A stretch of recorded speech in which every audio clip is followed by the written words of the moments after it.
Fernando, buenas noches, bienvenido. ¿Qué tal, Carlos? Un gusto poder saludarte, gracias por la invitación. Una respuesta concreta como para empezar, no antes de irme a la pausa.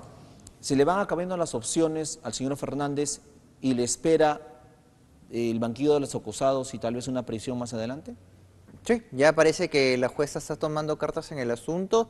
Sería cuestión de analizar la resolución. Tengo entendido que tendría que salir con ciertos apercibimientos, ¿no?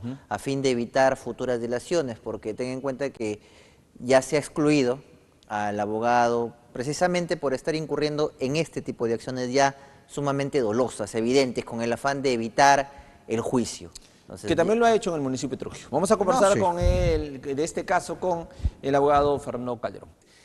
Por 10ª vez, aunque ustedes no lo crean, en 10 oportunidades se ha postergado finalmente la decisión que pueda tomar el Poder Judicial en torno al caso que se sigue contra el reconocido, que se sigue por el reconocido arqueólogo Ricardo Morales contra el señor Arturo Fernández por el delito de difamación. Hoy a las 3 de la tarde debió ya darse finalmente el fallo, pero una vez más este abogado, el abogado que tenía, el señor Fernández, pues comenzó a volver a presentar todas las argucias que podía para poder ver si recusa a la juez nuevamente, ¿no? En fin, bueno, la juez le puso su paralelo, ¿no? Y le dijo, ¿sabe, señor abogado? Lo excluyo del proceso, lo deja de ser usted abogado el señor Arturo Fernández y pide que la defensa pública le designe uno al señor Fernández o que el señor Fernández escoja un nuevo abogado. Se cansaron de esto, ¿no? Entonces se va a tener que hacer una nueva audiencia y el día elegido es el 4 de julio. El 4 de julio, ¿no?, el señor Arturo Fernández escuchará finalmente la decisión del Poder Judicial, aunque veremos qué pasa, porque yo converso con Fernando Calderón, abogado, obviamente conoce todo este tema, todo puede pasar, ¿no? Todo puede pasar, o sea, no hay nada dicho, dice, ¿no? Sí, es lamentable, ¿no? O sea, la decisión que ha tomado la jueza ahora es ya ante los evidentes actos dilatorios, pues, ¿no? Con el fin de burlar que se lleve a cabo el proceso, que lleve a cabo la justicia y que se dicte una sentencia. Es por ello que ante este pedido ya reiterativo de tratar de apartar a la jueza que ya había sido denegado y que incluso ya había sido confirmado por la sala, nuevamente lo intentan, ¿no? Es por ello que ya ante un acto ya tan doloso, ya evidente, de mala fe procesal, de dilatar solo por dilatar, la jueza toma la determinación de excluirlo. Perfecto. Veamos la nota que hemos preparado en torno, pues, a lo que fue finalmente esta audiencia allí en la Corte Superior de Justicia de la Libertad. Veamos. No existe causal de nulidad y lo único que se advierte en el abogado es su intención de seguir dilatando de manera innecesaria los actos interpuestos por este despacho. Es la firme decisión que la jueza René Pajares tomó al no poder iniciar el juicio oral de la querella por difamación interpuesta por el arqueólogo Ricardo Morales contra Arturo Fernández. La defensa del querellante, tras reportar como una incidencia el hecho de que el juzgado no acepte sus pedidos, René Pajares dio el uso de la palabra donde Jean-Paul Silva se mostró disconforme y adoptó una posición que para la magistrada fue una amenaza. Los jueces de primera instancia, sino inclusive los de sala, no están siendo imparciales cuando resuelvan las cuestiones, los procesos que tiene el señor César Arturo Fernández Bazán. No cabe duda de que se ha afectado un momentito, legalidad. No cabe duda de que vuestro... Sí, señor juez. Sí, con la disculpa, doctora, de la interrupción al señor abogado, por la naturaleza del mecanismo que pretende sustentar el señor abogado, considera la defensa que una cuestión de orden lógica debe resolverse primero el pedido de nulidad. Así es, voy a resolver la recusación tiene otro sentido. Lo de nosotros no fue una, entre comillas, amenaza, fue algo objetivo. Entonces ya correspondía fundamentar nuestro recurso de nuestro pedido de recusación. No, doctor, voy a resolver primero la nulidad. La decisión fue de excluir al abogado de Fernández, Jean-Paul Silva, quien aseguró que apelará. En más de 20 minutos de iniciada la audiencia, el juicio oral seguía en espera. Haciendo efectivo el apercibimiento decretado, se lo excluye de manera definitiva de la presente causa penal y se ordena que se oficie a la Defensoría Pública a efecto de que designen al abogado que patrocinará los intereses del querellante, dejando a salvo el derecho del querellante para que pueda elegir un nuevo abogado dentro del plazo de 48 horas en el que se reiniciará la presente audiencia. Señora juez, disculpe, si usted me ha excluido, ¿puedo apelar todavía esa resolución suya? Porque usted se está poniendo, se está excluyendo. Puede apelar. ¿Podré también denunciarla penalmente por lo que acaba de hacer? Así es, doctor, así es. Perfecto, puede hacer. muchas gracias. También está grabado en audio sus amenazas. Bien, doctor.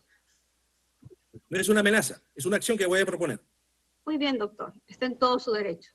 El proceso ya tiene 9 reprogramaciones y la última sería este 4 de julio. Esta vez Arturo Fernández tendría que buscar un nuevo abogado, o de lo contrario, el Estado le asignará uno de oficio para ver cómo resuelve el caso, del que hasta la fecha el suspendido alcalde de Trujillo no ha podido librarse, pues todo lo que mencionó en contra del exdirector de Huacas de Moche, Ricardo Morales, quedó grabado.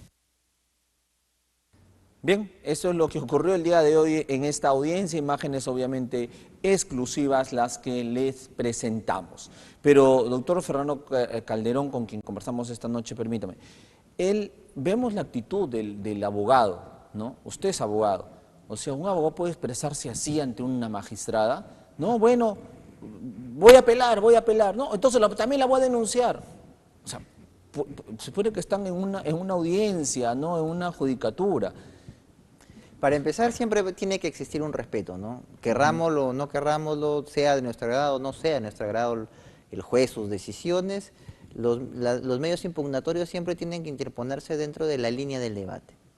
O sea, uno tiene siempre que demostrar respeto hacia la institución y la investidura de la persona quien está en ese momento representando. Eso es un juez que a nombre de la nación imparte justicia, ¿no? Entonces, estemos o no de acuerdo, siempre se deben guardar las formas. Entonces, Ajá. Él puede impugnar, es su derecho, pero ya decirlo en la forma tan grotesca, grosera y hasta buscando cierto amedrantamiento, ¿no? O sea, te voy a denunciar. Sí, o sea, eso lo puedes hacer. no puedes, sí. No están en un callejón, o sea, no están en un callejón, no están en la calle, no están en una discusión de, o sea, no es pues la voy a denunciar, ¿no? Claro, o sea, uno siempre tiene que guardar pues la compostura del caso, ¿no? Pero ¿qué puedes esperar pues de una persona que está al lado de otra persona que ya ha demostrado pues no solamente ser oligofrénico, sino también de sufrir de delirios de grandeza, ¿no? Y de exceso sobre todo. Bueno, pero hay también algunas acciones que puede adoptar el Poder Judicial, la Corte, el juzgado Claro, la jueza, ¿no? el juez es el director del proceso y tiene sus facultades prescritas en el Código Procesal Penal. Tranquilamente la jueza en este caso tiene que dictaminar ya las normas para que en la próxima audiencia no se incurren dilaciones. O sea, tiene que haber un apercibimiento, podía haber interpuesto una multa al abogado, podría haber corrido traslado en copias a la Fiscalía para que se investigue por un presunto fraude procesal y hasta incluso remitir copias al propio Colegio de Abogados para que en comisión de ética se investigue ese abogado y se sancione también. Eso ya queda en la discrecionalidad de la jueza. Y eso de alguna manera también es un poco cerrar, que no vuelva a ocurrir el tema, ¿no? O sea, también es blindar un poco el caso para que llegue finalmente a darse el fallo, ¿no? Es que esa es la finalidad del proceso. O sea, la finalidad del proceso es la búsqueda de la verdad material y poder impartir justicia. Y cuando una persona ya entra en este tipo de actos evidentemente dolosos, de dilatar por dilatar, de prolongar un proceso para que precisamente no se imparta justicia o posiblemente se busque la prescripción, es donde también el juez tiene que resguardar justamente esa función y resguardar el proceso en búsqueda de la verdad. Perfecto. Ahora, este es un caso por difamación, uno de los tantos que tiene, ¿no? El señor Arturo Fernández tiene N casos de difamación. Del caso del señor Arturo Fernández, bueno, tiene un caso ya en el cual ha sido condenado, por el cual salió del municipio. Tiene el caso del señor Ricardo Morales, tiene el caso del general Tirabanti, tiene el caso de, ¿quién más? A ver, hazme acordar, David Calderón, tiene el caso, o sea, tiene N casos tiene, y que va a tener que responder finalmente. Esto nos prescribe, no, él va a tener que responder. Pero en el caso ya de el señor Ricardo Morales, como los demás casos por difamación, es él el que tiene que probar sus dichos. O sea, o sea, si él le dijo delincuente a alguien, cualquier persona tendría que probar que esa persona es delincuente. La parte agraviada va a tener simplemente que esperar a que le prueben. Simplemente espera, nada más. Es correcto, o sea, es por eso que por eso te digo que dentro del proceso está la búsqueda de la verdad material. El querellante ofrece sus medios de pruebas y el querellado también ofrece sus pruebas de descargo. Y es en el proceso donde él va a tener que probar su inocencia. Que evidentemente ya como sabemos, pues él simplemente se encarga de difamar a diestra y siniestra a quien para él considere pues un oponente, ¿no? Entonces, ya estamos ante un último intento de dilación que esperemos la jueza tome las correspondientes acciones y resguardos correspondientes para que en la próxima sesión no haya mayor acto de dilación. Bueno, veremos qué pasa. Esto es el 4 de julio, así que no hay mucho tiempo, así que... Claro, o sea, él muy bien manifiesta, ¿no? Yo voy a apelar, claro, puedes apelar, el Código Procesal Penal no te lo impide, pero tu apelación es sin efecto suspensivo, o sea, la audiencia se va a dar. No es que tú vas a apelar y la jueza va a tener que suspender el proceso mientras que resuelve la sala, como sí lo determina el Código Procesal respecto a la recusación en su apelación, ¿no? En este caso no, la apelación es sin efecto suspensivo y el proceso continúa. Correcto. Y así la denuncia ante la Suprema. No suspende. O sea, ya no tendría que ocurrir. Ahora, ¿qué pasa si, porque puede ocurrir, lo he escuchado varias veces de los defensores de oficio, llega el defensor de oficio y dice, bueno, señora juez, discúlpeme usted, pero recién me han dado el caso, no he podido leer el expediente, entonces yo por favor pido que se reprograme la audiencia para poder yo leer el expediente completo. Ya, eso va a depender del momento en que salga el oficio. Tengo entendido que la jueza en audiencia ha indicado que se curse oficio en la Defensoría Pública. Sí. Entonces, el oficio debe estar saliendo entre mañana pasado, así que para el 4 de julio hay tiempo suficiente para que se nutra del expediente el abogado o el defensor de oficio que pueda asumir el caso. Pero tampoco se le ha contrarrestado el derecho al querellado de poder presentar un nuevo abogado dentro del plazo de 48 horas. Claro, o sea, en 48 horas tiene que presentar nombrarse, un nuevo si él abogado. desea, un nuevo abogado. Claro, es parte de su derecho de defensa. Si es que el señor Fernández no asigna un nuevo abogado, inmediatamente se activa la Defensoría de Oficio. Que ella debe tener el expediente. Que debe tenerlo, o sea, no tiene que esperar que el señor Fernández diga si va a querer tener un abogado. No, o sea, esto va a tener que correr en paralelo. Va a correr en paralelo porque me parece que en la resolución ha ordenado curso ese oficio. Entonces, eso sale junto. Correcto, porque como reitero, yo siempre ha existido eso, yo he visto casos claro, así, sí. ¿no? Por lo general eso es cuando ya en última ratio, y como te repito, dentro de la gama de facultades que tiene el juez, a fin de que la audiencia se lleve a cabo, pues en la misma audiencia designa abogado defensor cuando un abogado falta o no cumple con sustentar su falta, el juez puede ordenar para que la audiencia no se caiga. Y es ahí donde los asesores de oficio, que posiblemente asumen en el momento, piden pues una prórroga. Correcto. Acá exactamente la resolución dice, en un primer momento firma pues este documento en la juez manifestando, dice, excluir de la defensa del querellado al doctor Jean-Paul Silva León de manera definitiva de la presente causa penal y se ordena que se oficie a la coordinación de la Defensoría Pública para que le designe un abogado defensor público que patrocinara los intereses del querellado, dejando a salvo su derecho de que pueda elegir un nuevo abogado defensor particular dentro del plazo de 48 horas. Así que está clarísimo, ¿verdad? Y se reprograma para el jueves 4 a las 3 de la tarde la audiencia en donde de alguna manera ya se debería dictar ya una sentencia. Pero también anota aquí la juez, dice, abogado defensor del querellado manifiesta que si lo han excluido aún puede apelar la presente resolución. Asimismo indica que también puede denunciar penalmente por lo que acaba de hacer. La juez dice, le informa al abogado del querellado que puede interponer su recurso de apelación y que también está registrado en audio sus amenazas. Así lo determina pues esta resolución que emite el tercer juzgado unipersonal de Trujillo. Entonces, parece que todo está dicho. Sí. Pero este es uno de los casos. Por eso digo, se le va acabando el tiempo al señor Fernández porque en su intención de regresar a la municipalidad como alcalde también se le cayó. El Jurado Nacional de Elecciones le dijo, no vas, no regresas. Bueno, hasta enero del próximo año. Que es lo que su plazo es suspendido. Sí, es correcto. Él ha presentado su supuesta reactivación de credenciales, el jurado le ha indicado que efectivamente él ha sido suspendido en enero de este año y por lo tanto su suspensión vence en enero del próximo año. Siempre y cuando en ese plazo no llegue a ser vacado. Él ya estaba anunciando su regreso el 20 de junio, ¿no? Lo había ya dictado los Claro, cuatro lo más vientos. curioso es de que él sabía de esta resolución. Porque esta resolución se ha colgado en la página del jurado el 19. Entonces, el 19 se colgó la resolución. Obviamente, como yo soy parte, llegan las notificaciones y tengo acceso al expediente. Ingresé el 20 a eso de las 8 de la mañana y estaba la resolución del 19. Que ya le denegaban su pedido de restitución de credenciales justamente porque él está dentro del plazo para estar suspendido.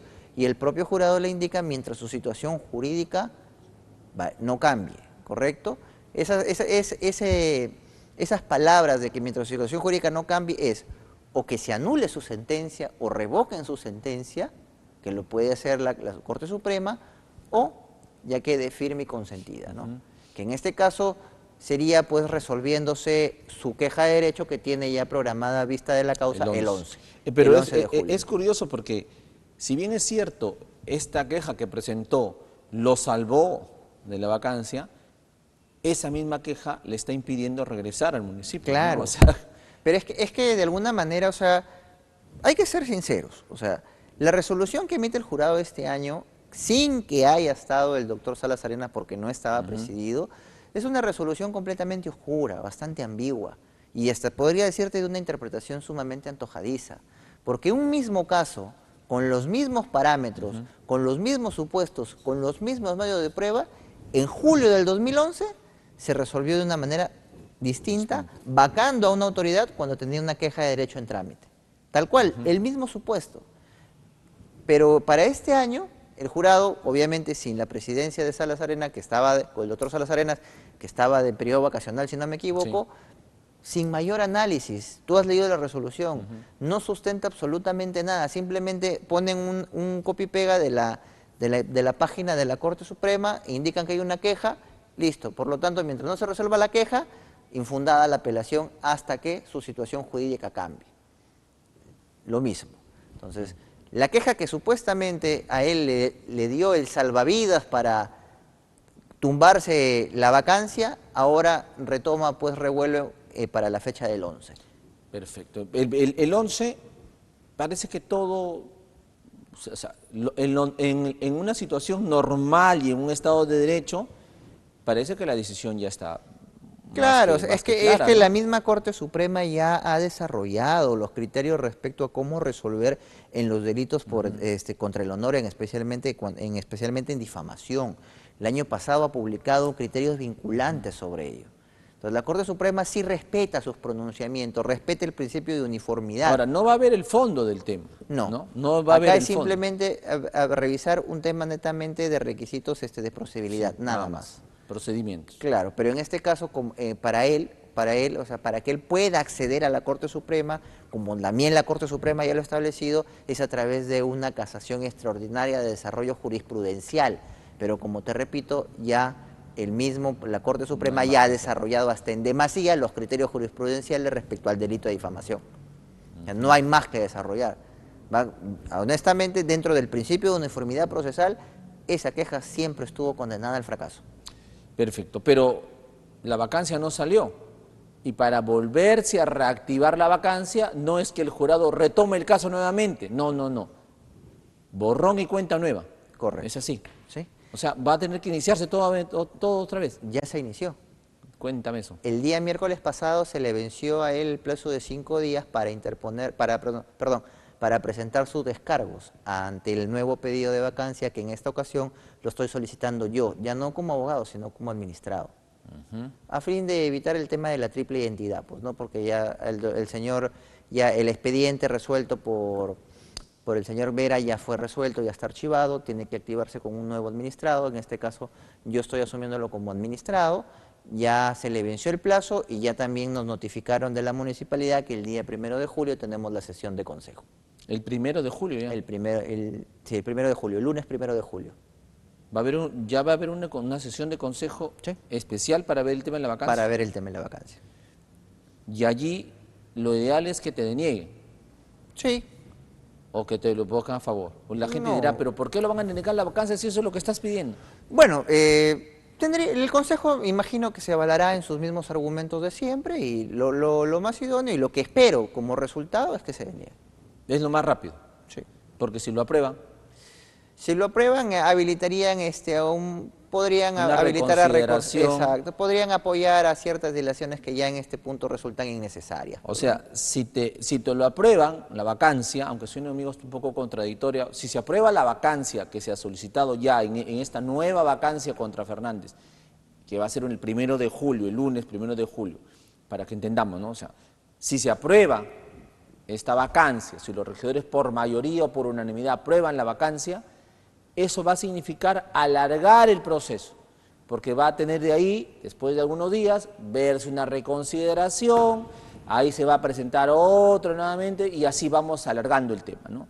Entonces, el doctor Fernando Calderón nos manifiesta que el camino más corto sería que te denieguen la vacancia, en este caso, en el Consejo deniegue la vacancia. Para poder apelar. Y automáticamente apelarías al Jurado Nacional de Elecciones. Sí, apelaría al Jurado Nacional porque de acuerdo al criterio que desarrolló el propio Jurado Nacional en el expediente 2325 del año pasado, si es que a ti no se te afecta directamente un interés o tu derecho, no tienes argumento o legitimidad para poder recurrir, o sea, reconsiderar o apelar. Si se me deniega, yo sí tengo expedito mi derecho para poder apelar. Correcto.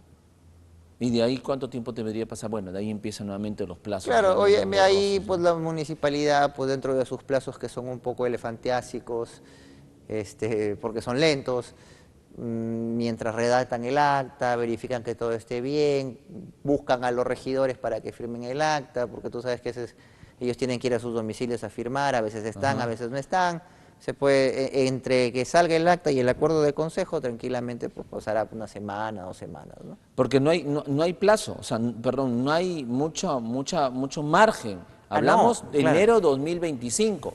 Si no se resuelve en enero del 20, me parece, claro, si no se llega a una respuesta, en el caso de Fernández y la vacancia, hasta el 20 de enero del 2025, ahí sí no hay forma. Regresa porque regresa. Si es que no es tan bien sentenciado, porque ten en cuenta que... bueno, eso sí. Porque si él, en ese interín, él es sentenciado con pena efectiva, o sea, ahí la causal de vacancia, la causal de suspensión cambia. ¿Por qué? Porque el artículo 25 de la Ley Orgánica de Municipalidades tiene 2 causales de suspensión. El inciso 3, que es cuando tienes mandato de detención o de encarcelamiento, y el inciso 5, que es cuando tiene sentencia confirmada en segunda instancia, ¿correcto? En ese caso, si él obtuviese una sentencia con pena efectiva, tendría que abrirse un nuevo expediente de suspensión por la causal del inciso 3, tener mandato de detención. Obviamente él no va a despachar desde la cárcel o desde la clandestinidad. Pero no tiene mandato de detención. No, pero ten en cuenta que en este interín, cualquier sentencia que se emita es... ¿Por otro juicio? Por otro juicio, es con sentencia efectiva. Pero tenemos 5 meses. El señor Ricardo Morales recién va juzgado. Claro, no, pero ya, pues en esta audiencia se tienen que realizar los argumentos y si la jueza es prueba, tiene que sentenciar. ¿Qué más tiempo va a esperar para sentenciar? 5 días, 10 días, sí ya tiene el expediente. O sea, ¿el caso de Ricardo Morales puede salir con sentencia efectiva? Claro. ¿Ya cumplió con todos los...? Sí, ahorita ya se instala el juicio, oralizan sus argumentos, que son solamente 2, la jueza puede disponer de emitir sentencia en el transcurso, bueno, es en la tarde, no al día siguiente, porque si el juicio era en la mañana, podía citar para la tarde lectura de sentencia, como han habido casos. Y eso ya queda dentro de la discrecionalidad del juez. Correcto. Pero como también lo puede prolongar. 5 a 10 días máximo. O sea, tiene que abrirse el juicio oral. Sí. Eso es lo que está impidiendo Tiene que llegarse Fernández. a juicio oral, los 2 oralizar sus argumentos y listo. Fecha para sentencia. Y esa sentencia... Tiene que ser efectiva. Efectiva. Claro, porque él ya tiene una sentencia con efecto suspensivo. No puede tener 2 tendencias por efecto suspensivo. Por el mismo delito. Por el mismo delito. Él ya le corresponde una sentencia efectiva. Y el día que a él se le sentencia por sentencia efectiva, nuevamente puede ser suspendido con un nuevo expediente, pero por otra causal, que sería la de mandato de detención. O sea, por el mismo caso de difamación, donde ya tiene una sentencia, condena, en este caso, sí, suspendida. Donde es reincidente. Este nuevo caso del señor Morales, porque el primer caso fue del oficial Natalie Rojas, este nuevo caso del señor Morales, que se abriría el juicio oral el 4 de julio, inmediatamente la juez puede dictar una condena, pero en este caso es efectiva. Por regla procesal tendría que ser efectiva. No puede ser suspendida. No, ya no. Eso lo prohíbe el Código Procesal. Cuando un condenado tiene una sentencia suspendida, la consecución de la próxima sentencia, más aún en reincidencia, por el mismo delito, es efectiva. Así sea un año. ¿Tendría que irse a un penal, señor? Claro, es efectiva, ¿no? Su pena efectiva tendría que cumplir en el penal El Milagro y se computa desde el primer día que él pise el penal. Pero como ya sabemos, pues, que es una persona cobarde, que no suele enfrentar sus propios errores, lo más seguro es que pase a la clandestinidad igual que sus hermanos, pues, ¿no? O tal vez adopte otro camino, la inimputabilidad, porque hay que recordar que él ha reconocido que tiene problemas psicológicos. Sí, pero en el derecho, mi estimado Carlos, existe un principio general. Nadie puede sacar provecho de su propio dolo. Ahora, claro, yo te entiendo, pero puede, por ejemplo, él, el 4 de julio se abre juicio oral y ya siente que ya el proceso ya avanza y que no puede hacer nada, él puede en ese estadio, abriendo el juicio oral, su abogado en esa sesión puede decir, bueno, señores, mi patrocinado, el señor Arturo Fernández, tiene problemas de salud mental, ahí tiene terapias, tiene medicación y por lo tanto es inimputable. O sea, en ese proceso, en ese interín del juicio oral, ¿el abogado puede insertar eso debió haberlo insertado antes? Debía haberlo, ni siquiera en el juicio, primero debería haber obtenido una declaración de incapacidad, una declaración judicial que él lo declare incapaz. Y con eso recién insertarlo al juzgado. Que él presente ahorita pruebas diciendo, no, él está llevando tratamiento psiquiátrico, consume tales pastillas, perfecto, en el penal también hay tratamiento. Y se verá si en todo caso se puede disponer después un traslado a un hospital de sanidad mental, ¿no? O sea, el señor Arturo Fernández tiene en el caso del señor en el caso del señor Ricardo Morales, desde este 4 de julio, algunos caminos. Una, que salga inocente.